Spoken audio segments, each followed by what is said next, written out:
सेनगाव तालुक्यातील हिवरखेडा या ठिकाणी आज दिनांक 15 जुलै रोजी दुपारी 12 वाजता चक्क पिवळ्या थेंबाचा पाऊस पडल्याची आश्चर्यकारक घटना घडली असून या घटनेमुळे परिसरात चर्चेला उधाण आले आहे। हिवरखेडा गावात व परिसरात अचानक आकाशातून पिवळ्या थेंबाचा पाऊस कोसळला असता पत्रकार शिवशंकर निरगुडे यांनी सदरची ही माहिती तहसील प्रशासनाला दिली। तसेच या पिवळ्या पावसाचे थेंब सुमारे अर्धा तास पडले असून पांढऱ्या कपड्यावर व जमिनीवर देखील हे पिवळे थेंब स्पष्ट दिसत होते।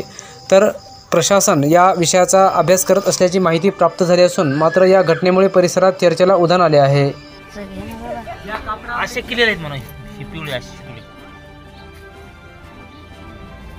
आणि इथले जा ठेवा